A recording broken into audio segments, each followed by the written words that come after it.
can update you on our continued response on our fight against COVID. I'm here with Commissioner of Health, Dr. Lance Fry, and OESC Executive Director, Shelley Zumwalt. Thanks for being here today.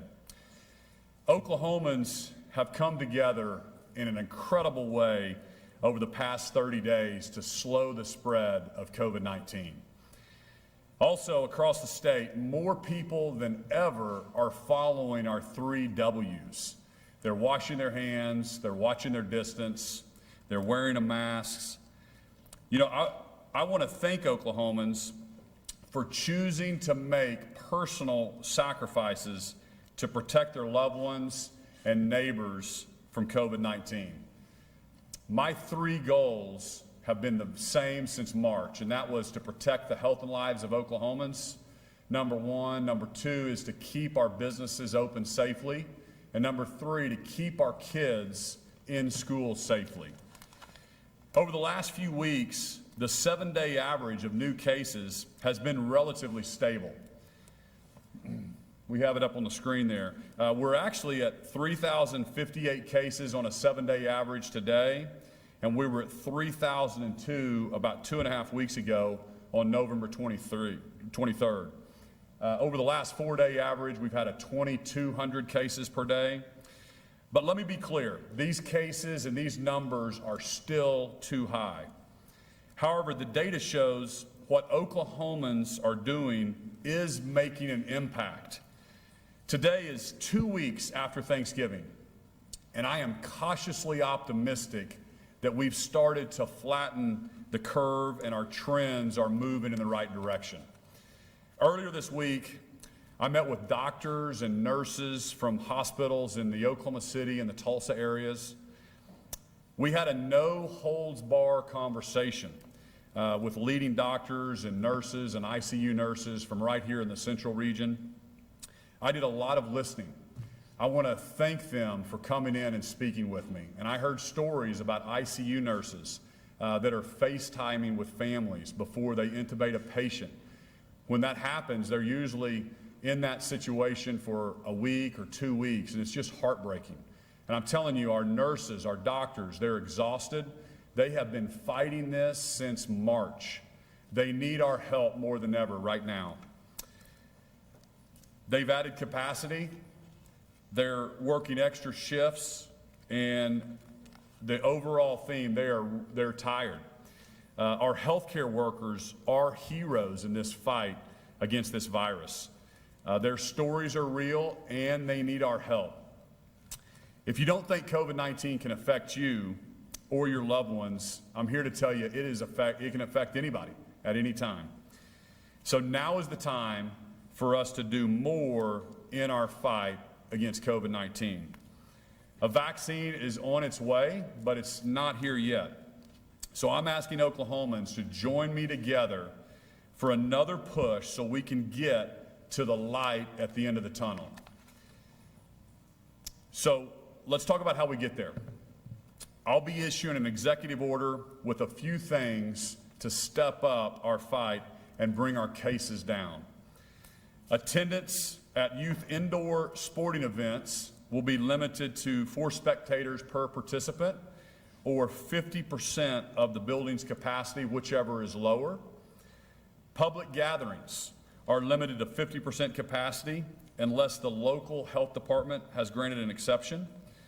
Examples of public gatherings include weddings, funerals, holiday parties at event centers. This doesn't apply to churches, but I want them to continue to innovate.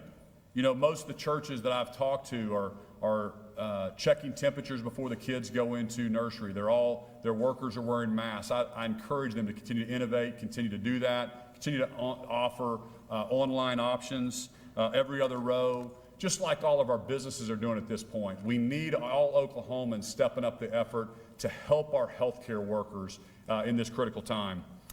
We're also extending the rules for bars and restaurants. We're requesting that tables are 6 feet apart. We're also going to continue to make sure they're closed at 11 p.m. except for drive-through or takeout. We'll also keep requiring masks for state employees at work and for visiting state buildings. The CDC has identified restaurants, bars, and sporting events as areas where we need to be more careful. What makes them great is also what makes them a little more risky. They take us out of our bubble and bring people together who aren't normally together. That increases the potential for the virus to spread, and that's why we're taking these additional steps today. I know this is a challenge, and these actions will personally affect many Oklahomans. These are difficult and complex decisions, and I want every Oklahoman to know that I don't take any of these decisions lightly. Please don't forget your local restaurants or bars who need our support more now than ever before during this holiday season. Just like it's critical to slow the spread of this virus, it's also critically important to support our local businesses, keep our businesses open safely. I've heard from many Oklahomans who want me to issue a statewide mask mandate. I've also heard from many, many more Oklahomans who don't want me to. The goal is to get people to wear a mask. You know, it was a month ago today that Dr. Julie Watson and doctors from across the region joined me to ask Oklahomans for their help on this. So here's the data from Carnegie Mellon University. Based on this data, Oklahoma has gone from 79% of Oklahomans wearing masks on November 1st to more than 87% of Oklahomans today. We've closed the gap with Alabama and Louisiana, and they've had mandates in place since this summer. You know, it's not about magic words. It's about Oklahomans doing their part to slow the spread of this virus. And I'm pleased to report COVID-19 vaccinations are on their way to Oklahoma next week. We expect 166,000 doses to hit the state of Oklahoma in the next 3 weeks. That will let us make great progress for our healthcare workers, our highest risk groups, and prioritize their vaccination. It's not the end of our challenges, but the end is coming. That's my message for Oklahoma. We can see the light at the end of the tunnel. We are going to get through this together. The reality of this situation is that it's up to every one of us to keep Oklahomans safe, keep our neighbors safe, and slow the spread so we can keep our kids in school, we can keep our businesses open safely. So please keep watching your distance, wear a mask when you're around others, wash your hands frequently. Now I'll turn it over to Dr. Fry for an update and some changes on our quarantine policy. Dr. Fry?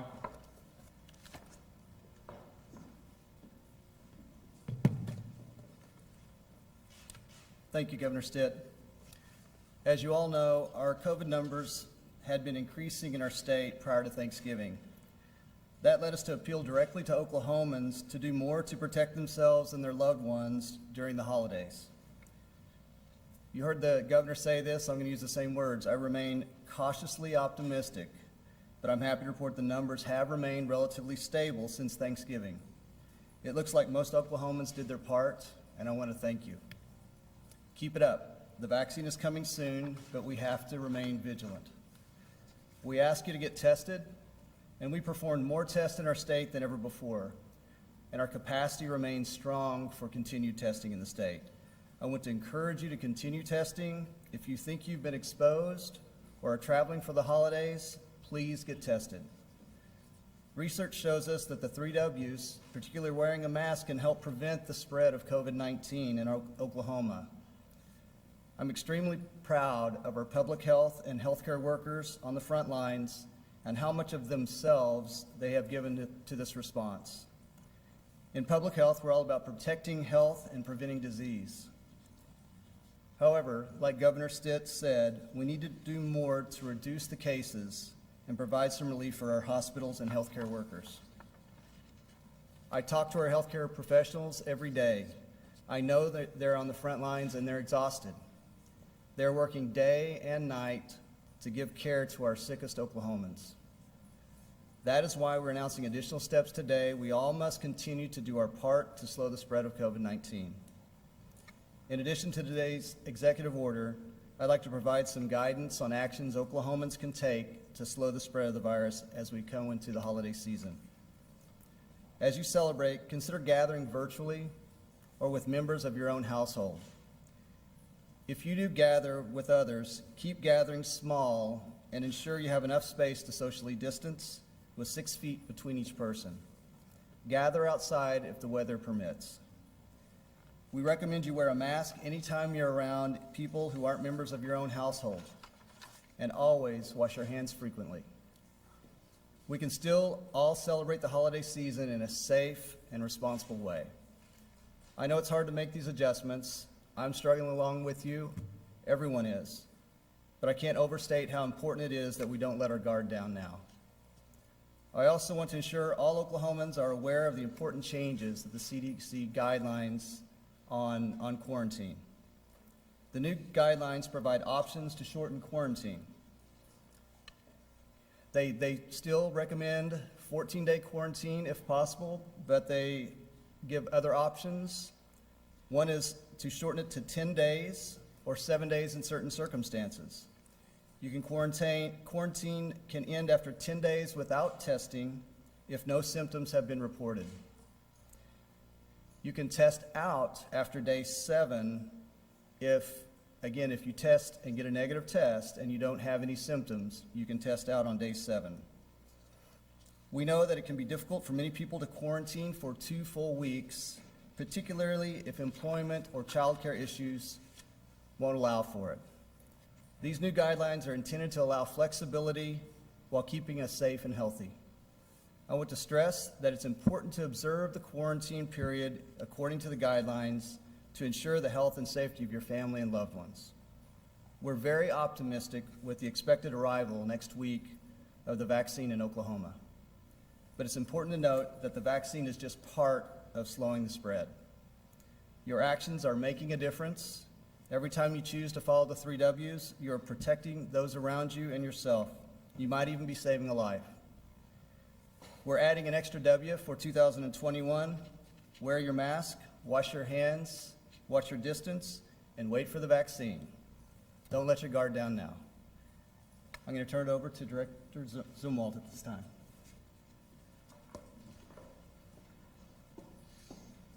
Thank you. I've got short and sweet for you guys, but I'm very excited about this announcement. In my position as Executive Director at OESC, I made a point of being transparent and accessible to claimants and to the press. At times, that has required me to personally deliver difficult information to citizens and claimants, but I feel strongly that leadership is not about a title, but being called to run towards the challenge or the fire instead of running away, and showing up every day when it's hard. And I see a lot of examples of that type of leadership in this room. While we wait to hear about a federal relief package, Oklahoma is taking decisive action to help our citizens who've experienced unemployment this year. I can't tell you how excited I am to have good news today. This year has been tough on so many, and to have good news that will impact so many of our claimants after they've had such a tough year. OESC has received guidance that allows us to distribute the remainder of the federal FEMA Lost Wage Assistance Funds, and the agency will be making one-time $400 payments to over 120,000 Oklahomans. The LWA program was the multi-week $300 payments that went out to eligible claimants August 1st through September 5th, earlier this year. The eligibility for this one-time payment is the same as the LWA program was. You must receive at least $100 in any benefit type, have been impacted by COVID, and the only change is the eligibility week. It's going to be the week following the original last week of LWA. More specifically, it's September 6th through 12th. The agency will begin distributing these payments the evening of Wednesday, December 16th, next week. with the first payments arriving in claimants' accounts Thursday morning, December 17th. We will continue dispersing these one-time payments through Monday, December 21st. It's important to note these funds can't be used for any other program. They're restricted, and their guidelines are determined by our federal partners. These are also not state funds, and they cannot be distributed into the UI Trust Fund. I hope this announcement is a bright spot in a year that has brought so many challenges to the people OESC serves. And I feel so very fortunate to be able to deliver good news to you today. Thank you.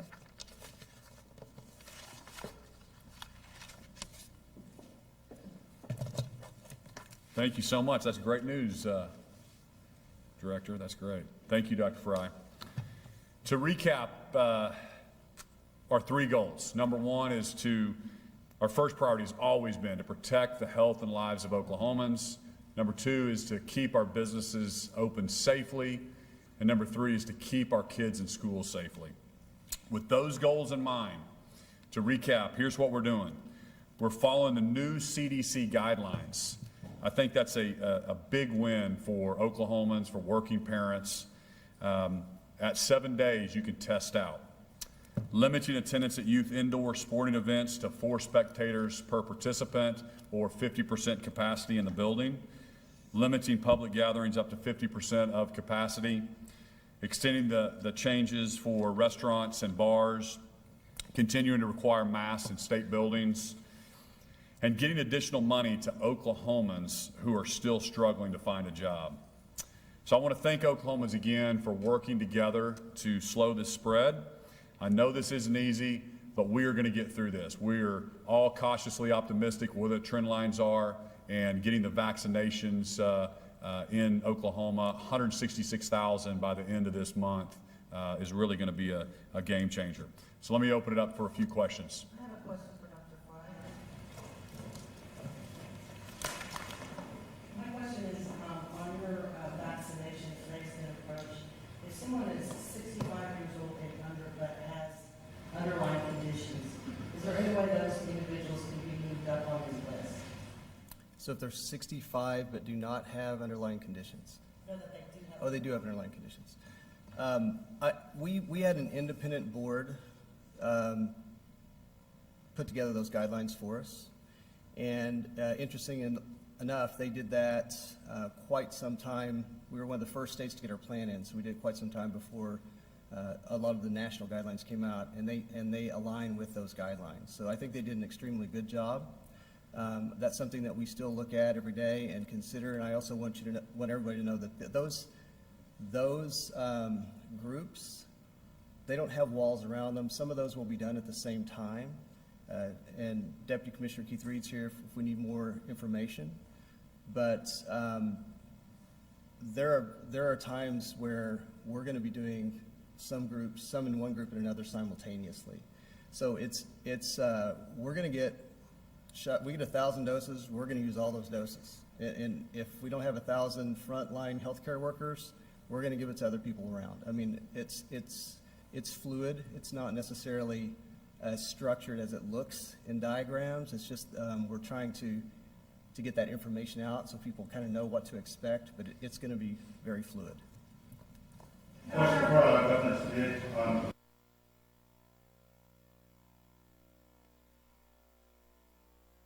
You've been listening to a live news conference with Governor Kevin Stitt, our state health commissioner, as well as the executive director of the Oklahoma Employment Security Commission.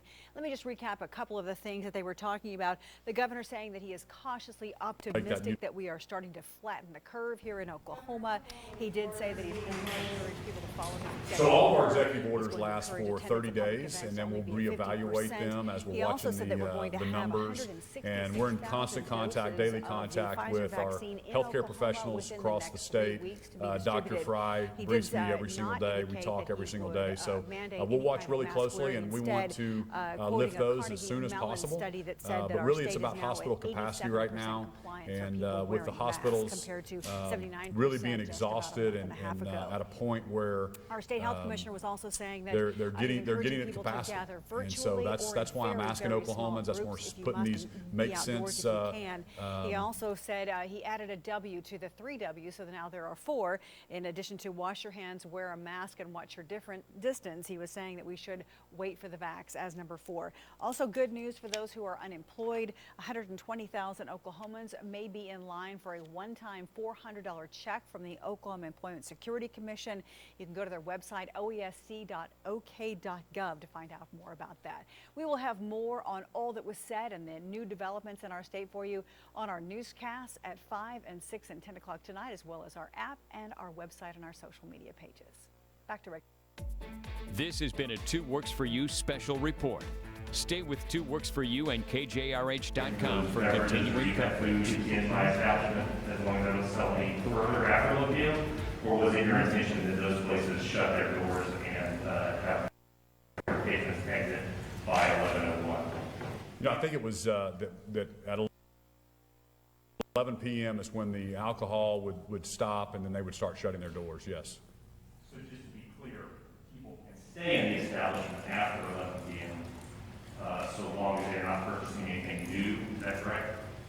I think we're splitting hairs there on staying in. I don't think I expect anybody to shove somebody out the door at 11:01, and I'm really not worried about. Oklahomans always do the right thing, and so just hoping Oklahomans will do the right thing. And I haven't specifically asked the ABLE Commission what they're doing at 11:01, but we can get back with you on that. Okay, because I think that there have been some news reports and evidence of establishments being cited for having sold their final food or beverage at 10:55, and then people still being in the establishment at 11:15 and then getting a $100 ticket or something like that. You're saying that was not your intention? Yeah, I'd need to check on that. I don't know if you said they're getting fined at 10:55? No, they're getting fined after 11 p.m., even though they're saying they're reading it to say that it's only sold after 11 p.m. Okay, gotcha. We'll go back and try to clarify that. Thank you. So last week, I think we asked you about the discrepancy in the number of COVID deaths between the CDC and what the State Department of Health is reporting today. The State Department of Health is reporting 1980, and the CDC is saying 2,503. So now it's over 500. I don't know if you have an update to that as to why those are so different. No, I don't. We were going to get you an update, and I'm sorry, I actually didn't do that. I don't know if somebody from my team was able to look into that or not. Okay, we'll definitely get you one this week. I'm sorry about that. The State Department of Health and the Governor's Office has access to where ICU bed availability is, but it's not shared with hospitals and healthcare workers. Is there a reason why that's not happening? We developed a system now where they are able to see that, and we have our transportation system where, to help with transfers, that has ability to visualize where bed availability and ICU beds are. And so that's working well at the time. Initially, we had a system that the EM resources system where they were putting in all that information. That was information that was given to us by the hospital, so they have to put it in themselves. And we always had no issue sharing that, but those individual hospital systems at that time didn't want us sharing that information. So now things have evolved since then. They're all working together. They've got their own regional systems they're doing that with, and we've got our RMRS system that's helping them. So things are much different than they were when we started. I have a question for Dr. Stitt. Do you suspect that you and your family will take the vaccination? Well, as far as I'm concerned, I'm not going to jump in front of any health professional or long-term care professional. So we'll wait in our turn in line. And then as far as I've already had the antibody, so I'm not sure exactly what the doctors say, but always recommend that people listen to their doctors and believe in the vaccination. So when it becomes my turn, I'm sure I'll take it. Commissioner Fry, here's a question for you. It's been a little more than 2 weeks since the governor issued his last executive order limiting bars and restaurants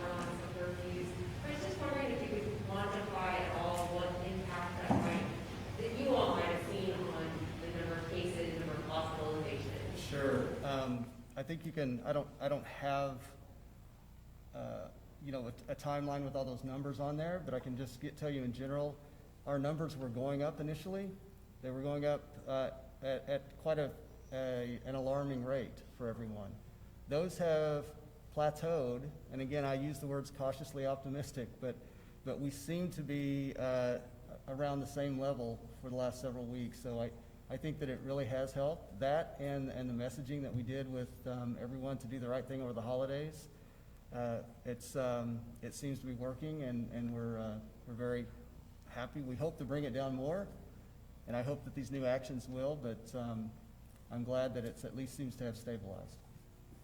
Question from Ben Felder at the Frontier. We wanted to see how many vaccine doses the state expects to receive in the next few weeks. The number cited seemed to be a little different from the Department of Health number, and we just want to see if there was an increase in that. Commissioner Reed, so there has been some changes, so he has the details on that, and we're getting some initial doses followed by repeat doses coming in, and Keith has the details.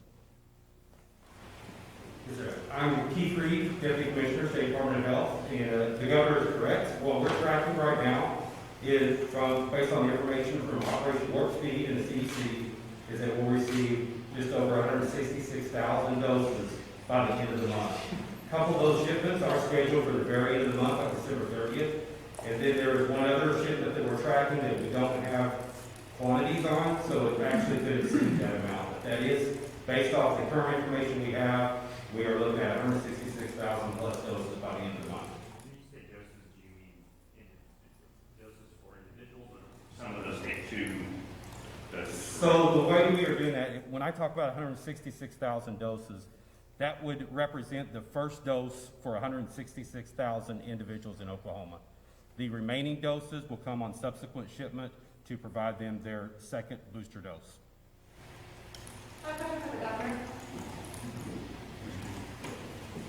There's been several weeks now with recommendations in the White House report that we're not implementing here. One recommendation this week has gone been on it for several weeks is reducing capacity in centers to 25%, restaurants and bars, and other public event spaces. Is there a reason why you chose 50 instead of 25%? Because 50% in a gym would still be hundreds of people. Yeah, so we're trying to balance, and I can let Dr. Fry give his reasoning for that as well. But we're trying to balance listening to all the recommendations coming from the White House. We have recommendations coming from all over. You can watch what other states are doing. We think this is a make sense, separating 50%. The idea is only sitting with your family every other row. We think 50% capacity makes sense in indoor facilities. A question from Paul. That's a great explanation. We looked at, do we do a certain number? Do we do percentage? Do we do distancing? The venues vary so much in size that it's hard to be too granular with it. So we went with the percentage just to make people space out and decrease the numbers. Will this include gyms or retail stores? We have not done, I don't think those were considered public gatherings, so we'll look at the language of the EO, but I don't think those were in there. Question from Janelle Steckline. She wanted to know, when does the new capacity order take effect? The executive order is being drafted now. It'll probably hit, the executive order will be released either later today or tomorrow. We usually give it a couple days to take effect, so probably no later than Monday. As the virus spreads out of control, Are there any plans here to extend the 11 p.m. curfew to be starting in a week? Yeah, that's one of the things that we are, we're going to extend the 30-day, for another 30 days, executive order that talked about the 11 p.m. bars and restaurants. framing this virtual meeting of an independent. Do you have a message to some of the bar restaurant owners who say fairly pointing them out as far as reason for COVID spread, and they're losing money, revenue? Do you have a message for some of the restaurant bars Utilization, the medicine will immediately move from this. Yeah, so we initiative looked plant at, to hospitals and we looked at distribution all of the centers data, across and we had the country. analytics, we had the early health doses professionals tell us expected to go to what do we frontline need to medics and do those to make facing sure we the keep our highest capacity risk. down, and Even the with two the things military that rushing they the told us supply would move the lines, needle it the will most in take months Oklahoma for the general was public to bar have and an restaurant opportunity capacity, to take the really vaccine, a gap after that 11 doctors fear p.m. And could so include that's why we did it. Our tens of heart, thousands of infections we obviously, my and whole deaths. goal We is have to an keep businesses unthinkable open number of safely. COVID To patients do yet that, to we have to come in the have coming weeks. It our is hospital unclear capacity to to all be of able to us take here care on of the our most front vulnerable line and our sick. how So we are going to it is always a manage and balancing handle act. this. We also provided medical $19 teams million, over already $19 million pushed to their to limits bars and and restaurants hospitals running out of earlier space on for in the new pandemic from the patients. CARES relief funding. And Jay so Gray, NBC if we News. get another stimulus package, that's also going to be one of the first things that we do. But again, we're trying to balance all these things. And we really have to protect the capacity, and so we're just asking Oklahomans to continue this fight for a little bit longer, and we can really see the light at the end of the tunnel. The 166,000 doses, nobody anticipated that Oklahoma was going to have 166,000 doses by the end of this year. So that's something that we're cautiously optimistic with our curve flattening. We can get the doses in here. We already have tells me scientists are still investigating what part of the vaccine caused the reaction, but they believe, and antibody Curtis McMurtry testing agrees, they showing were that we've likely got allergic to the gel 20-something inside % of that carries the Oklahomans have already vaccine. It's called polyethylene had the glycol. antibodies for COVID, may not even ever have got tested. So we're starting to see some of those numbers, and so we're cautiously optimistic that we're starting to see these numbers come down as we see this go through the population. And in the U.S., it's expected to be approved any day now. Whenever they approve it, they will provide guidelines. Antibody testing is specifically, you said a couple times that experts provided data on bars and restaurants being the hotspot would be most targeted. Who we get that data? I think there are, business people out there who question, is that real? Did that come from somewhere? And I think if we could get that, we might be able to do it. Sure, we have that. We'll get you that data. So. Thanks, everybody. Thank you.